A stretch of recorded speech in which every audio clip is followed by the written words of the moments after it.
નમસ્કાર વિદ્યાર્થી મિત્રો, આજના આ વિડીયો લેક્ચરની અંદર આપ સૌનું હાર્દિક સ્વાગત છે.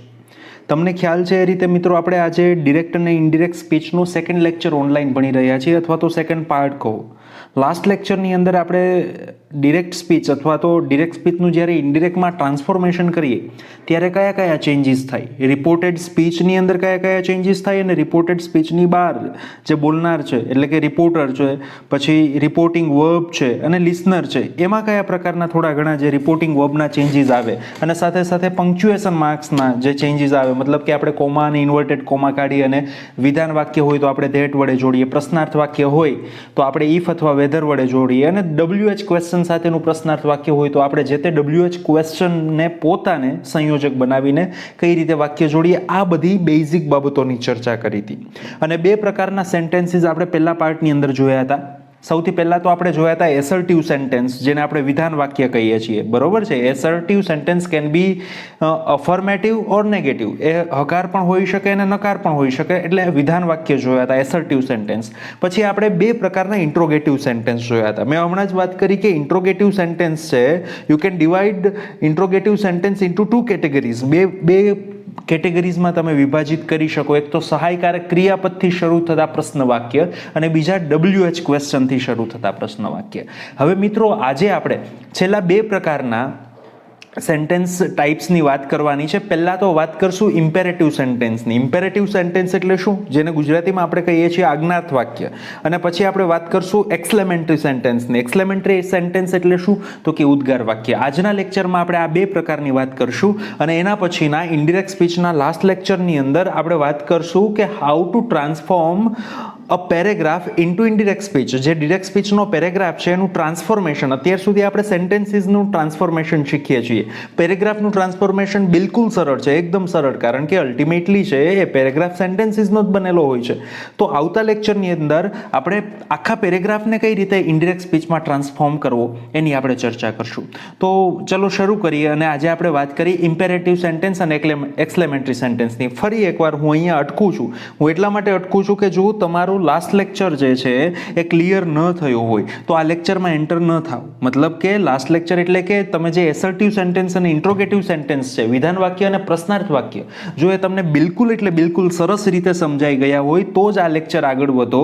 જ્યાં સુધી એ ક્લિયર ન થાય, જ્યાં સુધી ટેન્સમાં જે પ્રકારના ચેન્જીસ છે, સર્વનામમાં જે પ્રકારના ચેન્જીસ છે અને બીજા કેટલાક નિયમો છે, સ્થળ અને સમય દર્શક શબ્દોના ફેરફારો, આ બધું આપણને માઇન્યુટલી એકદમ ડિટેલમાં બિલકુલ આપણા મગજમાં ભરાઈ ન જાય, બિલકુલ આપણને યાદ ન રહી જાય, ત્યાં સુધી એ જ લેક્ચરને સરસ રીતે પ્રિપેર કરો. અને મને આશા છે કે તમે જરૂરથી એ કર્યો જ હશે, અને ન કર્યો હોય તો અહીંયા અટકી અને પહેલાં તો એને કમ્પ્લીટ કરો અને પછી જ આ લેક્ચરમાં આપણે આગળ વધીએ.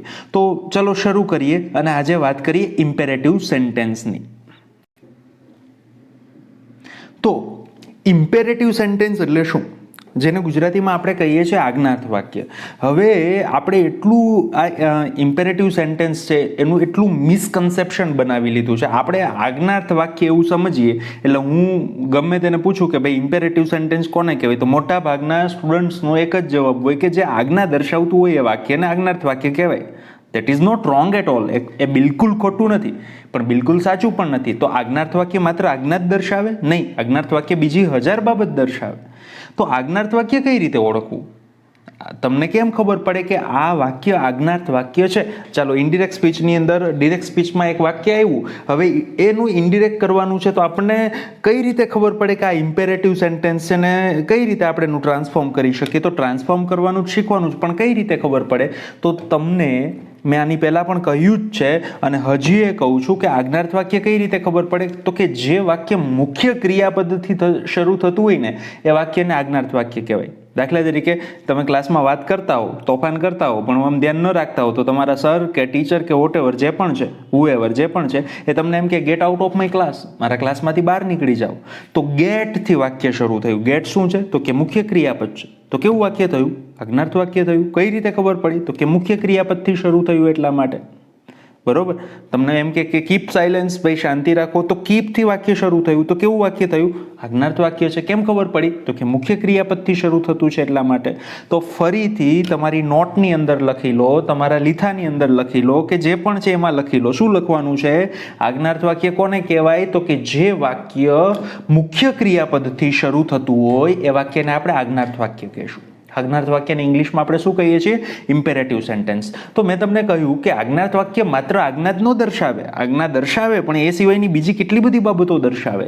તો આજ્ઞાર્થ વાક્યની અંદર રિપોર્ટિંગ વર્બમાં શું પહેલાં તો ફેરફાર થાય એ આપણે જોઈએ. તમને ખબર છે કે પહેલાં આપણે વાક્યની બહાર થતો, એટલે કે ડબલ ઇન્વર્ટેડ કોમા, જે બે શિંગડામાં વાક્ય છે એની બહાર પહેલાં તો કયા કયા ફેરફાર થાય? એમાં સૌથી પહેલો મોટો ફેરફાર થાય રિપોર્ટિંગ વર્બનો ફેરફાર. આ રિપોર્ટિંગ વર્બનો ફેરફાર વિધાન વાક્યમાં એટલે કે એસર્ટિવ સેન્ટેન્સમાં અલગ રીતે થાય. મેં તમને યાદ રખાયું હતું, સેનું સે, સેઝનું સેઝ, સે ટુનું ટેલ, સેઝ ટુનું ટેલ, સેડનું સેડ, સેડ ટુનું ટોલ્ડ.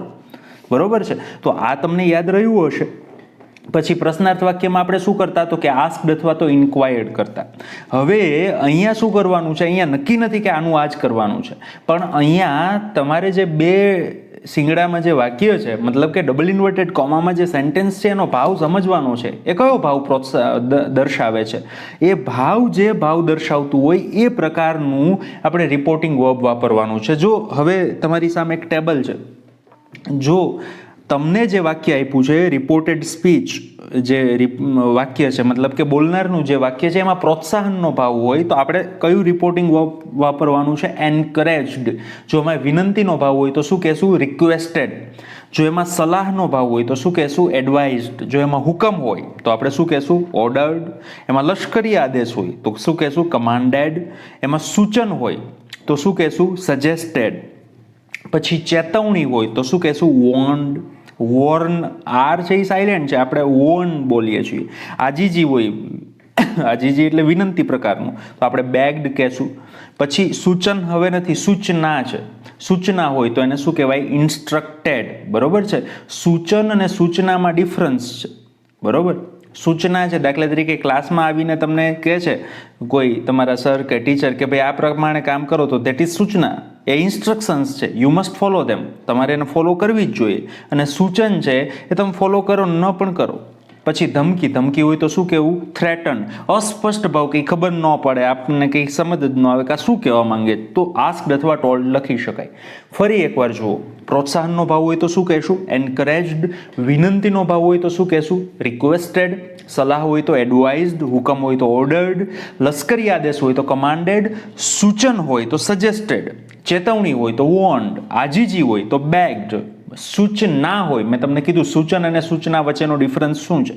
બરોબર. આપણે કોઈને સૂચન કરીએ, માને કે ન માને. બરોબર. સજેશન્સ આપણે આપીએ તો સજેશન્સ અને ઇન્સ્ટ્રક્શન્સ બે અલગ વસ્તુ છે. ઇન્સ્ટ્રક્શન્સ જે હોય એ તો તમારે ફોલો કરવી જ પડે, સૂચના છે એ ફોલો કરવી પડે. ધમકી હોય તો થ્રેટન. અને અસ્પષ્ટ ભાવ, કંઈ ખબર જ ન પડે કે કઈ દુનિયાનું આ વાક્ય છે, તો આસ્ક્ડ અથવા તો ટોલ્ડ કરવાનું. તો સૌથી પહેલો ફેરફાર રિપોર્ટિંગ વર્બનો ફેરફાર. આ રિપોર્ટિંગ વર્બ્સ તમારે યાદ રાખવાના છે, જે ભાવ હોય એ પ્રમાણે મૂકવાના છે. ઓકે, આગળ જોઈએ. હવે સંયોજક તરીકે પાછું હું યાદ કરાવું કે વિધાન વાક્યમાં સંયોજક તરીકે ધેટ વાપરતા, પ્રશ્નાર્થ વાક્યમાં સંયોજક તરીકે ઇફ અથવા વેધર અથવા તો જે તે WH ક્વેશ્ચન પોતે વાપરતા, અહીંયા તમારે સંયોજક તરીકે હકાર વાક્ય હોય તો ટુ અને નકાર હોય તો નોટ ટુ વાપરવાનું છે. પ્લીઝ અને ડોન્ટ ને એવા બધા શબ્દો કાઢી નાખવાના છે. સાવ સરળ પ્રકારનું વાક્ય છે મિત્રો, તમારી કલ્પના નથી એટલું સરળ છે. આખું ઇન્ડિરેક્ટ સ્પીચ ટોપિક જ સરળ છે, ખબર નહીં કેમ બધાને અઘરો ગણે છે. તો સંયોજક તરીકે હકાર વાક્યમાં આપણે ટુ વાપરવાનું છે, નકાર વાક્યમાં શું વાપરવાનું છે? Not to. અને પ્લીઝ ને ડોન્ટ ને એવા બધા શબ્દો નીકળી જાય. ડીએસ એટલે ડિરેક્ટ સ્પીચ, આઈએસ એટલે ઇનડિરેક્ટ સ્પીચ. ડિરેક્ટ સ્પીચનું વાક્ય છે, ચલો જોઈએ પહેલું સેન્ટેન્સ શું કહે છે. કેમ ભાઈ એવું થાય છે? હા, okay. The beggar said to me, ભિખારીએ મને કહ્યું, પ્લીઝ ગીવ મી સમથિંગ, મહેરબાની કરીને મને કંઈક આપો. હવે મને કંઈક કહેવું, મહેરબાની કરીને મને કંઈક આપો, આમાં શેનો ભાવ છે? પહેલાં તો વાક્યની અંદર ભાવ સૂચવવાનો, તો આપણને ખબર પડે કે પ્લીઝ આપ્યું એટલે વિનંતીનો જ ભાવ હોય. તો ધ બેગર, બોલનારના નામમાં કોઈ ફેરફાર ન થાય, રિપોર્ટરનું નામ એમ હોય એમ જ આવે, ધ બેગરનું ધ બેગર. પછી સેડ ટુનું રિક્વેસ્ટેડ કરશું. શું કહે એને રિક્વેસ્ટેડ કરશું? કારણ કે રિપોર્ટેડ સ્પીચનો ભાવ વિનંતીનો છે. સાંભળનારનું નામ મી છે, સાંભળનારની જગ્યાએ જો મી, એટલે એમાં કોઈ ફેરફાર નહીં થાય, મીનું મી. હવે કોમા અને ડબલ ઇન્વર્ટેડ કોમા એટલે કે અલ્પવિરામ અને અવતરણ ચિહ્ન એને આપણે કાઢી અને વાક્ય હકાર છે ને એટલા માટે ટુ વડે જોડશું. પછી પ્લીઝ આવ્યું, હમણાં જ આપણે જોયું. શું જોયું?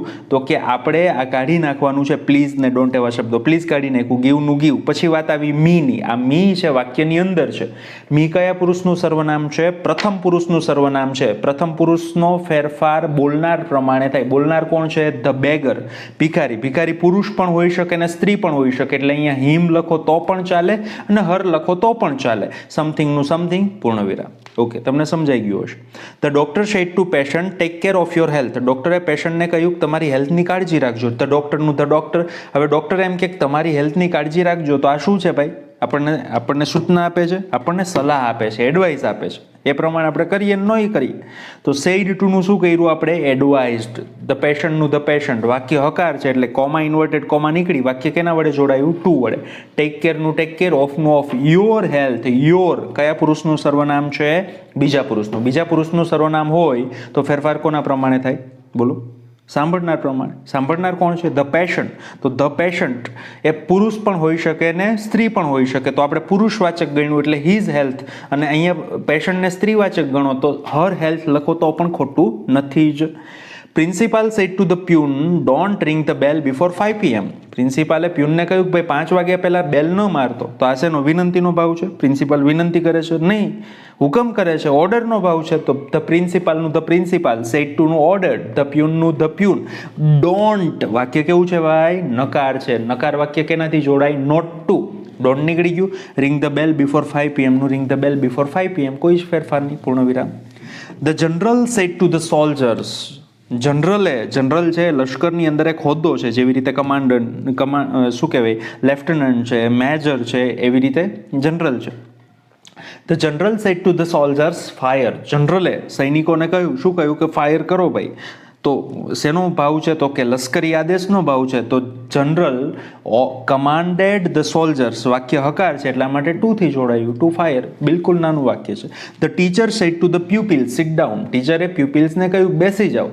હવે આ બેસી જાઓ એ શું છે? તો કે ઇન્સ્ટ્રક્શન્સ છે. ઇન્સ્ટ્રક્શનને ગુજરાતીમાં શું કહીએ? તો કે સૂચના કહીએ. તો ધ ટીચરનું ધ ટીચર, અહીંયા ટોલ્ડ લખ્યું તે તો પણ ચાલે.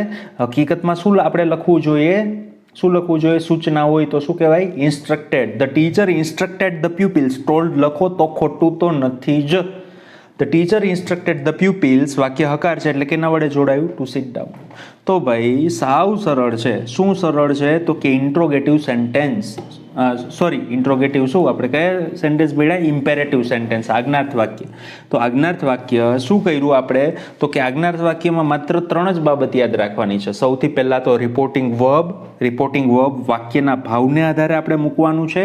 બીજી બાબત, મેં 3 બાબત કીધી. બીજી બાબત, સંયોજક તરીકે હકાર વાક્ય હોય તો ટુ વડે જોડાય, નકાર હોય તો નોટ ટુ વડે જોડાય. અને ત્રીજી બાબત, પ્લીઝ અને ડોન્ટ એવા શબ્દો નીકળી જાય. બસ પૂરું, ધેટ્સ ઇટ. સાવ સરળ છે. ઓકે, આગળ જોઈએ. રિપોર્ટેડ સ્પીચમાં કોઈનું નામ સંબોધન તરીકે આવતું હોય તો તેને બહાર કાઢી અને પછી સંયોજક લાગે છે. દાખલા તરીકે હું તમને એમ કહું, the teacher said Gopal show me your homework. ટીચરે કહ્યું ભાઈ ગોપાલ તારું હોમવર્ક બતાવ. તો ગોપાલ છે એ સાંભળનાર છે.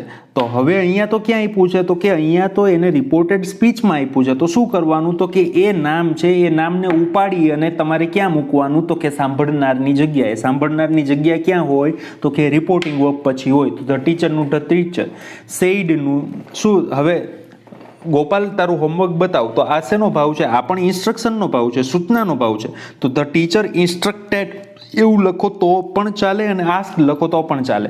ધ ટીચર ઇન્સ્ટ્રક્ટેડ પછી એ સાંભળનારનું નામ છે એને વાક્યની બહાર કાઢવાનું અને પછી આપણે લખ્યું એની જગ્યાએ ગોપાલ, પછી વાક્યને જોડવાનું. હકાર વાક્ય છે એટલે ટુ થી જોડશું. To show me. મી કયા પુરુષનું સર્વનામ છે? પહેલા પુરુષનું સર્વનામ છે. પહેલા પુરુષનું સર્વનામનો ફેરફાર કોના પ્રમાણે થાય? બોલનાર પ્રમાણે. ટીચર છે પુરુષવાચક હોય તો હિમ. અહીંયા ટીચરને તમે સ્ત્રીવાચક ગણો તો પણ ચાલે. તો હિમની જગ્યાએ શું થાય? Her homework. તો આ સ્લાઇડમાં તમારે શું યાદ રાખવાનું છે? તો કે જ્યારે સાંભળનારનું નામ બરોબર યાદ રાખજો. શું? તો કે જ્યારે સાંભળનારનું નામ ડબલ ઇન્વર્ટેડ કોમા એટલે કે રિપોર્ટેડ સ્પીચમાં હોય તો ત્યાંથી તમારે એને ઉપાડી અને ક્યાં મૂકવાનું ભાઈ? સાંભળનારની જગ્યાએ, અને પછી સંયોજક તરીકે જે પણ વપરાતું હોય એ વાપરવાનું. ઓકે. હવે એના પછી આવે છે લેટવાળા વાક્યો. લેટ વાક્યમાં બે રીતે વપરાય: રજા અથવા પરવાનગી માંગવા અને દરખાસ્ત કે સૂચન રજૂ કરવા.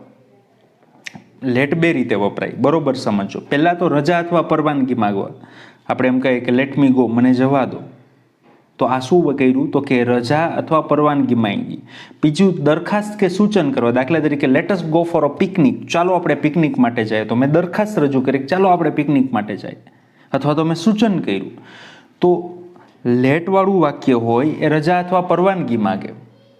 અને બીજી કઈ રીતે વાત વપરાય? તો કે દરખાસ્ત અથવા સૂચન રજૂ કરે. એમાં પહેલાં તો લેટથી માત્ર રજા અથવા પરવાનગી મંગાય. તો માત્ર લેટવાળા વાક્યનું શું કરવાનું એ જોઈએ. એ કઈ રીતે? બરોબર સમજજો. લેટવાળું વાક્ય બરોબર સમજજો, વારંવાર આવશે એક્ઝામની અંદર. સેડ ટુ ને બદલે રિક્વેસ્ટેડ અથવા તો ટોલ્ડ વપરાય. પહેલો ફેરફાર, રિપોર્ટિંગ વર્બનો ફેરફાર. શું? તો કે સેડ ટુ ને બદલે શું વાપરવાનું? રિક્વેસ્ટેડ અથવા તો ટોલ્ડ. સંયોજક તરીકે હકાર વાક્યમાં ટુ અને નકાર વાક્યમાં નોટ ટુ. લેટને બદલે ક્યારેક અલાઉ ટુ કે પરમિટ ટુ પણ વપરાય છે. લેટનું લેટ પણ વાપરી શકો. લેટને બદલે ક્યારેક લખ્યું છે, હંમેશા નથી લખ્યું ભાઈ, ખાસ યાદ રાખજો. શું કીધું? લેટનું લેટ રાખો તો પણ વાંધો નથી જ. આપણાથી ભૂલાઈ જતું હોય ને તો લેટનું લેટ જ રાખવાનું. લેટને બદલે અલાઉ ટુ અથવા તો પરમિટ ટુ પણ વપરાય. દાખલા તરીકે ડિરેક્ટ સ્પીચનું વાક્ય છે. He said to the teacher, એણે ટીચરને કહ્યું please let me go home early today, આજે મને વહેલો જવા દો. તો શું માંગ્યું ભાઈ? રજા માંગી, પરવાનગી માંગી, આજે જવા દો. તો હીનું હી. હવે પ્લીઝ આવ્યું એટલા માટે રિક્વેસ્ટેડ વાપર્યું. હી રિક્વેસ્ટેડ ધ ટીચર. વાક્ય કેવું છે ભાઈ?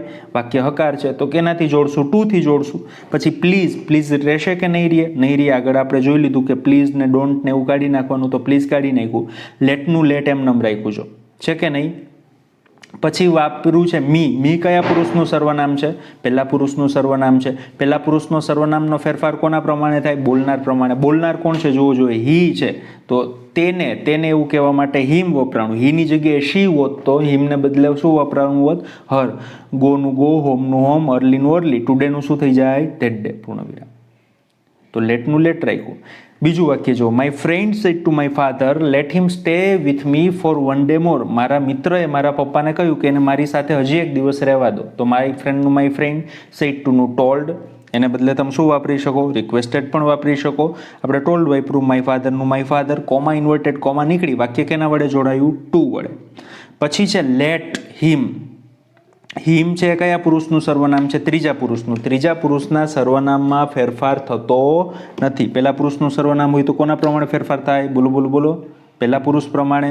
બીજા પુરુષના સર્વનામ હોય, સોરી, શું પહેલા પુરુષ પ્રમાણે? પહેલા પુરુષના સર્વનામ હોય તો બોલનાર પ્રમાણે ફેરફાર થાય. બીજા પુરુષના એટલે કે યુને લગતા સર્વનામ હોય તો સાંભળનાર પ્રમાણે ફેરફાર થાય. અને ત્રીજા પુરુષના સર્વનામ હોય હી શીટને લગતા, હી હિમ હી, સી હર હર, ધેય તેમ ધેર, તેમ તેમ સેલ્સ, એ બધા હોય તો સાંભળનાર તો ફેરફાર થતો નથી. એટલે હિમ ત્રીજા પુરુષનું સર્વનામ છે તો ફેરફાર ન થાય. બરોબર ને? તો લેટનું લેટ પણ રાખી શકીએ આમાં. લેટ હિમ એવું લખીએ તો પણ ચાલે, પણ લેટનું અલાવ અથવા તો પરમિટ પણ કરવું પડે. તો લેટનું આપણે અલાવ કર્યું, પછી અલાવ પછી તરત ટુ નથી વાપરવાનું. એના પછી તરત જે સર્વનામ હોય એ સર્વનામ વાપરવાનું, એના પછી ટુ વાપરવાનું. સ્ટે વિથ મી. મીનો ફેરફાર કોના પ્રમાણે? મી પહેલા પુરુષનું સર્વનામ છે, ફેરફાર બોલનાર પ્રમાણે. બોલનાર છે માય ફ્રેન્ડ. માય ફ્રેન્ડ છે એને આપણે પુરુષવાચક ગણીએ, બે ગણી શકો તો હિમ વાપરવાનું. સ્ત્રીવાચક ગણો તો શું વાપરવાનું? હર. ફોર વન ડે મોરનું ફોર વન ડે મોર, પૂર્ણ વિરામ.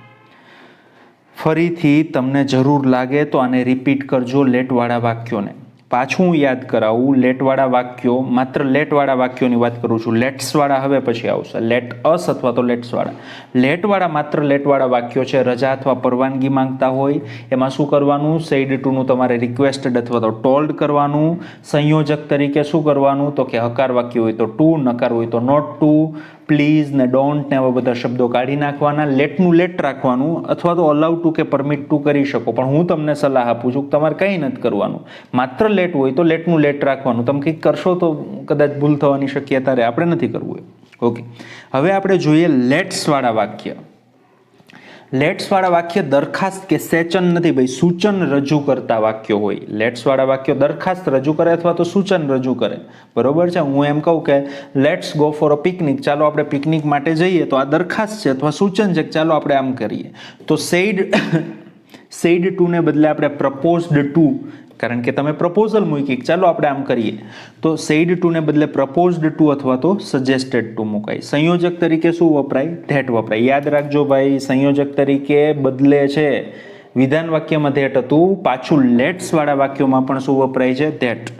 સેડ ટુ નું પ્રપોઝ ટુ અથવા સજેસ્ટેડ ટુ થાય, સંયોજક તરીકે ધેટ વપરાય. લેટ્સ કે લેટસ એને તમારે દૂર કરી દેવાનું છે. લેટ્સ અથવા તો લેટસને તમારે દૂર કરી દેવાનું છે, એને બદલે વી કે ધેય વાપરવાનું છે. શું વાપરવાનું છે? વી કે ધેય. અને એના પછી શુડ વાપરવાનું છે. પાછું હું યાદ કરાવું, સેડ ટુ ને બદલે શું વપરાય? પ્રપોઝડ ટુ અથવા તો સજેસ્ટેડ ટુ. સંયોજક તરીકે શું વપરાય? ધેટ. લેટ્સ અથવા તો લેટ અસ એને તમારે સાવ કાઢી નાખવાનું છે, એને બદલે વી કે ધેય વાપરવાનું છે. હવે તમે કહેશો કે વી વાપરવું ધેય વાપરવું, તો ફરી એકવાર લખી લ્યો, તમારી બુકમાં લીથામાં જ્યાં પણ તમારે લખવાનું છે ત્યાં લખી લો. શું લખવાનું છે? તો કે જ્યારે બોલનાર કે સાંભળનારમાં આઈ કે વી હોય, બોલનાર કે સાંભળનારમાં આઈ કે વી હોય, બોલનાર કે સાંભળનારની હું વાત કરું છું, ત્યાં શું હોય? આઈ કે વી. તો તમારે શું કરવાનું છે?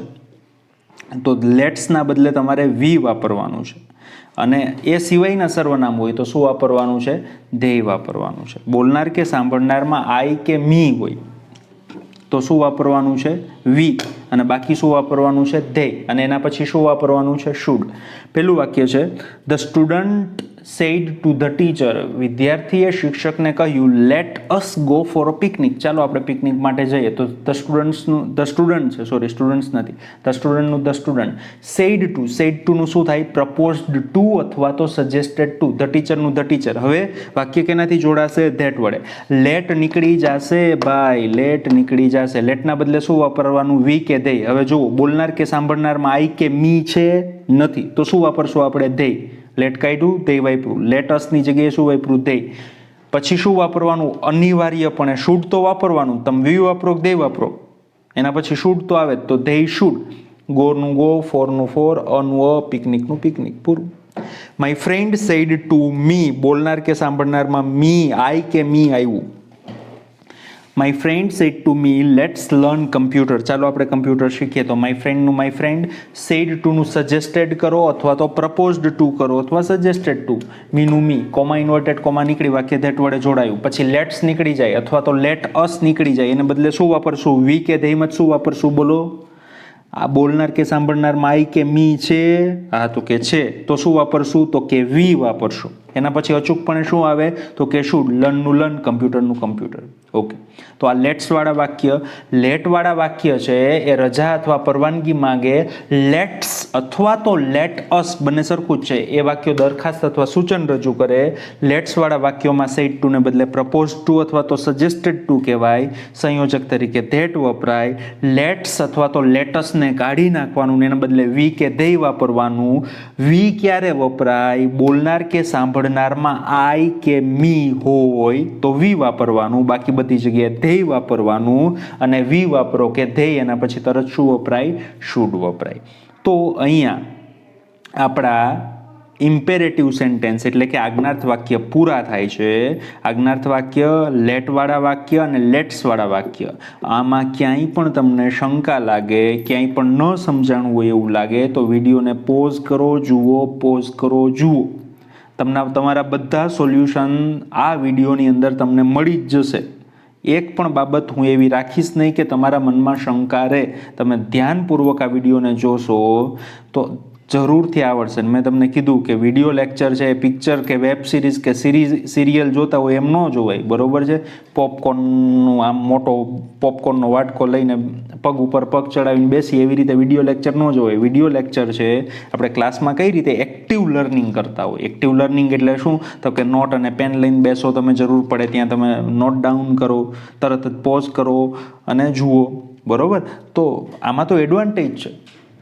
શું એડવાન્ટેજ છે? કે જે બાબત નથી સમજાણી ઓમાં તમારે ક્લાસમાં પૂછવું પડે કે સર શીખવો ને, તો આમાં આનો એડવાન્ટેજ શું છે? તો કે તમે પાછળ થોડું ઘણું રિવાઇન્ડ કરો અને ફરીથી જુઓ, રિવાઇન્ડ કરો અને ફરીથી જુઓ, ન આવડે ત્યાં સુધી જુઓ, તમને મોજ પડે એટલી વાર જુઓ, તરત સમજાય તો તરત આગળ વધો. તો આ એનો એડવાન્ટેજ છે. ઓકે, તો અહીંયા અટકો, ફરીવાર આને જોઈ લ્યો અને પછી જ આ જે છેલ્લા પ્રકારના વાક્યો એક્સક્લેમેટરી સેન્ટેન્સમાં આગળ વધો. ઓકે,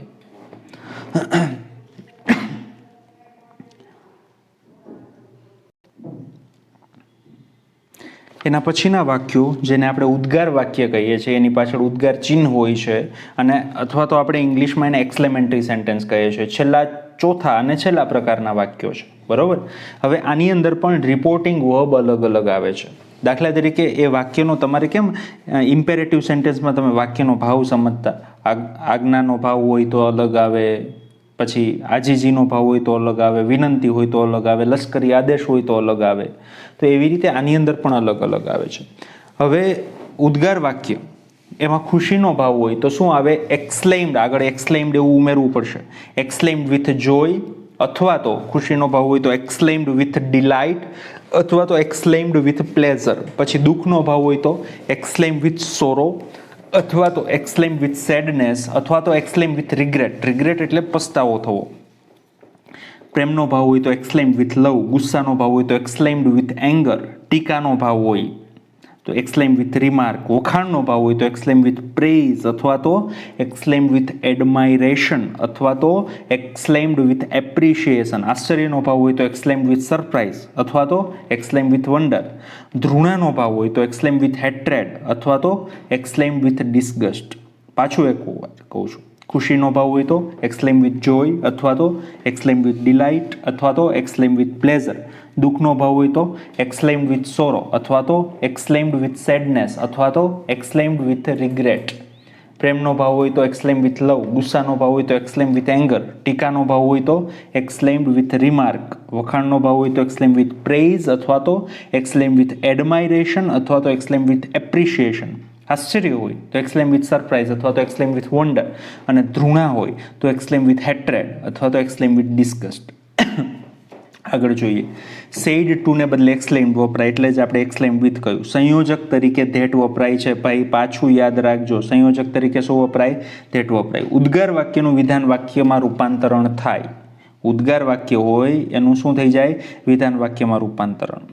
અને ઉદ્ગાર દર્શક શબ્દો જેવા કે વોટ, હાઉ, હુરા, આમ ખુશીનો ભાવ હોય, hurrah, we have won the match, તો હુરા આપણે કહીએ. એલાસ, અરે રે, ઓહ, અહા, આ બધા દૂર થાય.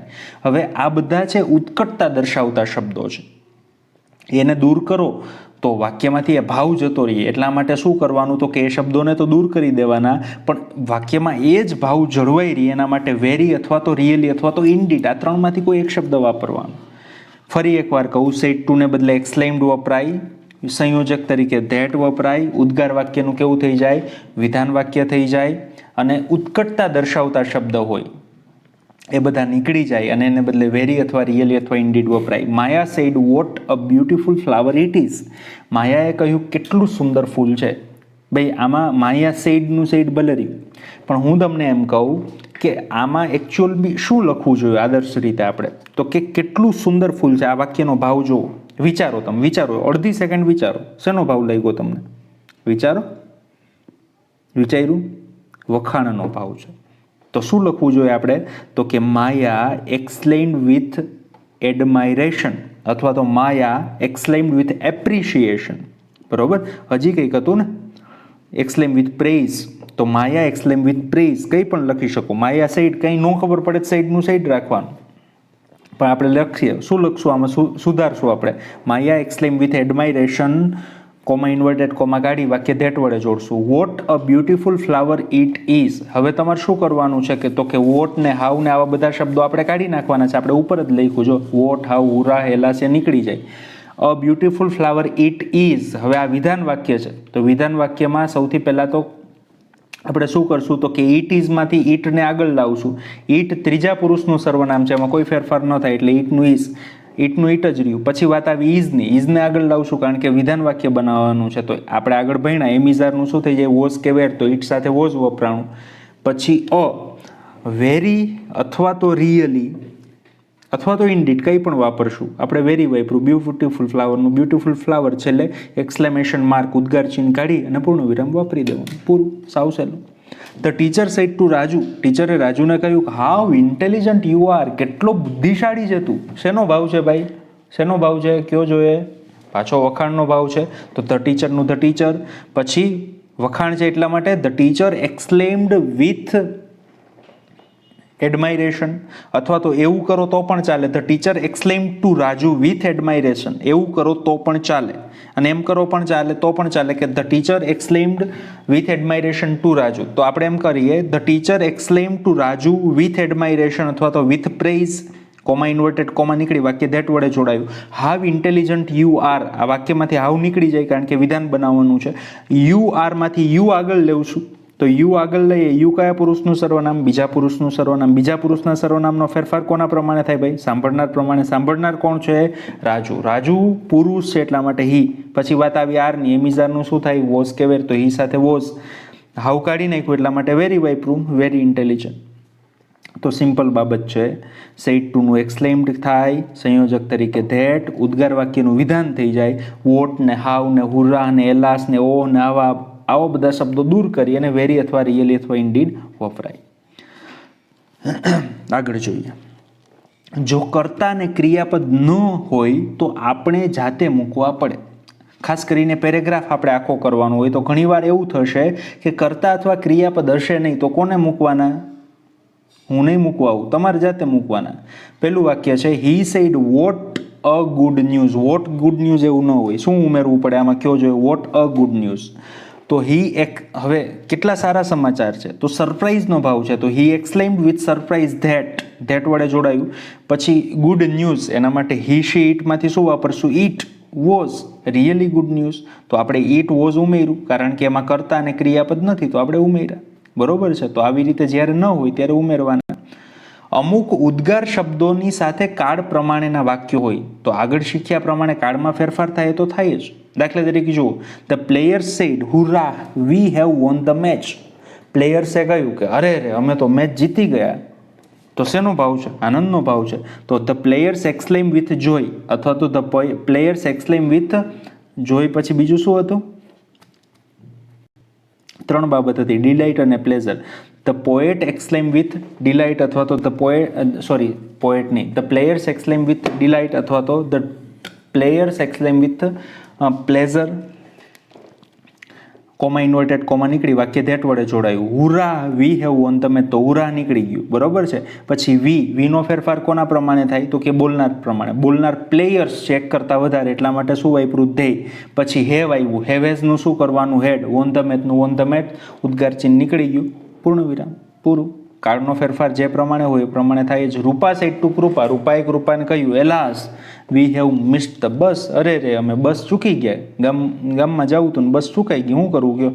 તો રૂપાનું રૂપા દુઃખનો ભાવ છે તો શું કીધું? Rupa exclaim to Kripa with sorrow, અથવા તો એમ લખો તો પણ ચાલે, Rupa exclaim with sorrow to Kripa that. Alas નીકળી ગયું. વી એટલે કોણ? અમે. તો અમે એટલે રૂપા અને કૃપા બંને તો બહુવચન છે એટલા માટે ધેય હેવ. પછી we have miss the bus, તો હેવેઝનું શું થઈ જાય? હેડ. મિસ ધ બસનું મિસ ધ બસ. તો કાળનો ફેરફાર આપણે આગળ શીખી ગયા એ પ્રમાણે જ થાય. પછી ઘણીવાર નાના નાના શબ્દો આવે. ભાઈ આ સ્લાઇડમાં બહુ બધી એરર્સ છે, આ સુધરી નથી, બરોબર ધ્યાન રાખજો. આમાં એરર્સ છે, જે દેખાય છે એવું નથી. એમાં રિપોર્ટિંગ, દાખલા તરીકે હી સેડ વેલકમ, તો એનું કરવાનું he welcomed me. He said thank you, તો he thanked me. He said congratulations, તો હી કોંગ્રેચ્યુલેટેડ મી. સુધારજો. He said happy new year, તો he wished me happy new year. આવા બધા ફેરફારો આપણે જાતે કરવાના છે. બરોબર. પછી હવે આવું ખાસ થશે. હવે પછીની સ્લાઇડ છે એવું ખાસ થશે. ક્યારે થશે ભાઈ એવું? તો કે પેરેગ્રાફ આપવામાં આવ્યો હશે ત્યારે. અમુક વાક્યમાં અગ્રીડ અથવા તો રિપ્લાઇડ પોઝિટિવલી જેવા શબ્દો મૂકીને પણ ઇન્ડિરેક્ટ કરી શકાય.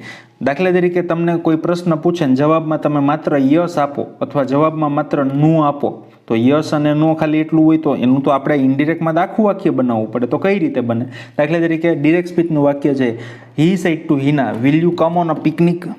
તેણે હિનાને પૂછ્યું કે તું ભાઈ પિકનિકમાં આવીશ, તો હિના સેડ યસ, હિનાએ કહ્યું કા. તો પહેલું વાક્ય છે એનું તો પ્રશ્નાર્થ છે, એનું તમને કરતા આવડે જ છે. હી સેડનું હી આસ્કડ કર્યું, હિનાનું હિના કર્યું, પછી વાક્ય પ્રશ્નાર્થ છે એટલે ઇફ અથવા વેધરથી જોડાણું. વિલ યુ એમાં વિધાન બનાવવાનું છે, પ્રશ્નાર્થ વાક્ય છે, વિધાન બનાવવું પડે ને, તો યુને આગળ લીધો. યુ બીજા પુરુષનું સર્વનામ છે તો ફેરફાર સાંભળનાર પ્રમાણ કર્યો. સાંભળનાર કોણ છે તો કે હિના છે એટલા માટે એના માટે શી વાપર્યું. પછી વિલનું વુડ કર્યું, ગો અને પિકનિકનું ગો અને પિકનિક પૂર્ણ વિરામ. અહીંયા સુધી તમને આવડે જ છે ભાઈ, નો આવડે તો પાછા જઈને જોજો. હવે આપણે શીખવાનું છે હિના સેડ યસ, હિનાએ કીધું આ આવીશ. તો શું કરવાનું તો કે હિના રિપ્લાઇડ પોઝિટિવલી અથવા હિના અગ્રીડ. ખાસ યાદ રાખજો, પેરેગ્રાફ કરશો ત્યારે ખાસ આવશે. યસ ને નો માં જ જવાબ હોય તો શું કરવાનું, રિપ્લાઇડ પોઝિટિવલી અથવા તો અગ્રીડ. બરોબર છે. પછી એવી રીતે હોય નો, ભાઈ ના પાડી દીધી. હી સેડ ટુ હિના, એણે હિનાને પૂછ્યું કે will you come for a movie, કે ભાઈ મારી યારે મૂવી જોવા આવીશ. તો હિનાએ કીધું ના નથી આવું ભાઈ. તો હવે આ ઉપરના વાક્યનું તમને આવડે જ છે, પણ નથી આવવું આ નો, એનું કઈ રીતે કરવાનું એની વાત કરીએ. દાખલા તરીકે હી સેડ ટુ હિના, પ્રશ્નાર્થ વાક્ય છે તો હી આસ્ક્ડ હિના, વાક્ય ઇફથી જોડાણું.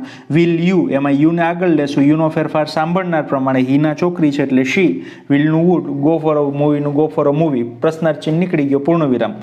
અહીંયા સુધી તમને આવડે છે. હવે હિના સેડ યસ હોય તો ખબર પડે હિના રિપ્લાઇડ પોઝિટિવલી અથવા હિના અગ્રીડ. હવે હિના સેડ નો, હિના કે ભાઈ નહીં માન નથી આવું, તો શું કરવાનું, રિપ્લાઇડ નેગેટિવલી. જો હા પાડે તો રિપ્લાઇડ પોઝિટિવલી, ના પાડે તો રિપ્લાઇડ નેગેટિવલી. અથવા તો તમે શું કહી શકો, રિફ્યુઝડ અથવા તો ડિસઅગ્રીડ. 3 શબ્દો આપું છું, એક વધારાનો લખી લેજો. હિના રિપ્લાઇડ નેગેટિવલી અથવા તો હિના રિફ્યુઝડ અથવા તો હિના ડિસઅગ્રીડ. બરોબર, આગળ જોઈએ. ઘણી વખત સાંભળનારનું નામ રિપોર્ટેડ સ્પીચમાં આપેલું હોય તો શું કરવાનું તો કે રિપોર્ટેડ સ્પીચ એટલે 2 શિંગડાની અંદર, તો એને એ 2 શિંગડાની અંદર એટલે કે ડબલ ઇન્વર્ટેડ કોમામાંથી બહાર કાઢવું અને ક્યાં મૂકવાનું તો કે સંયોજક પછી, એટલે કે સાંભળનારની જગ્યાએ મૂકવાનું.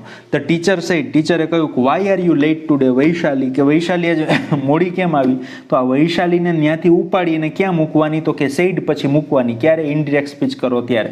તો ધ ટીચરનું ધ ટીચર પ્રશ્નાર્થ વાક્ય છે એટલે સેડનું શું થયું, આસ્ક્ડ અથવા તો ઇન્ક્વાયર્ડ, ગમે તે કરી શકો. પછી વૈશાલી લીધું તમે. WH ક્વેશ્ચનથી પોતે વાક્ય શરૂઆત થઈ એટલા માટે વાય પોતે સંયોજક બન્યું.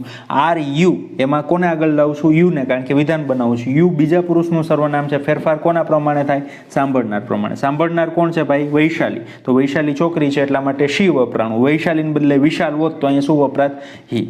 પછી આર એમિઝારનું શું થઈ જાય તો કે વોઝ વેર, તો સી સાથે વોઝ, લેટનું લેટ. ટુડેનું શું થઈ જાય, ધેટ ડે, પૂર્ણ વિરામ.